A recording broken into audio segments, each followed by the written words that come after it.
Wow. Ay, nandun pa rin yung kahoy. Yung tabla, yung mga ipin.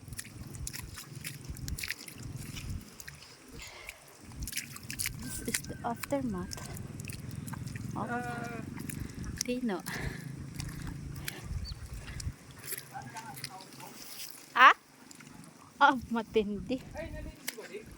Oo. Inano yan?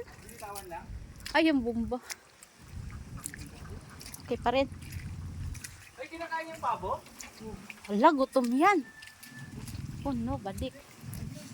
Sira. Ang kulungan. Sira talaga. Nabot ang kusina. Gambubong siya, kalahati ng bubong.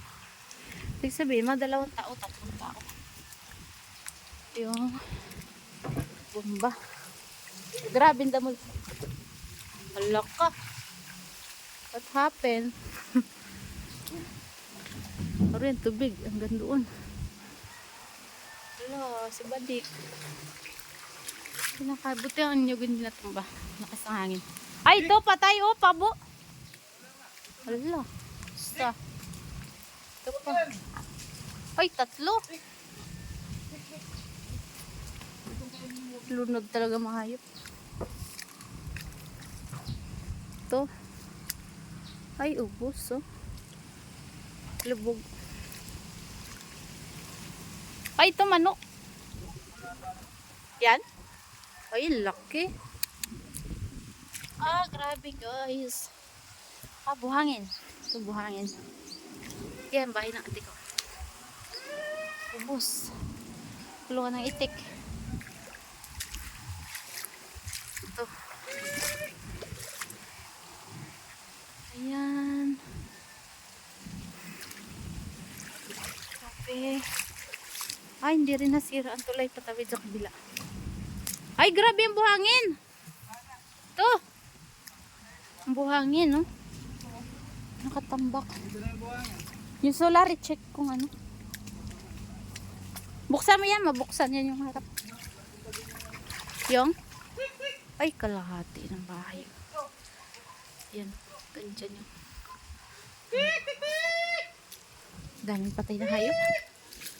Gosh. May ano dun. Ah, grabe.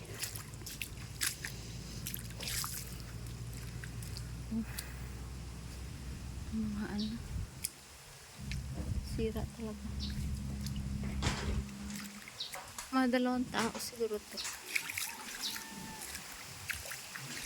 Ito.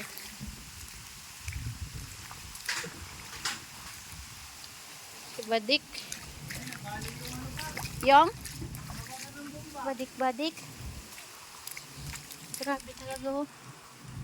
Kita niyo yung markings ng baha. Dito. Ay, ito yung binutas nila kahapon. Oo, para makaano. Makaakit sila dyan. Ako yung mga ano. Ito, sa kusina. Yung pabo na maliliit. Wala, patay na yun. Kagulo. Ang washing. Wala, naubos. Yung ano.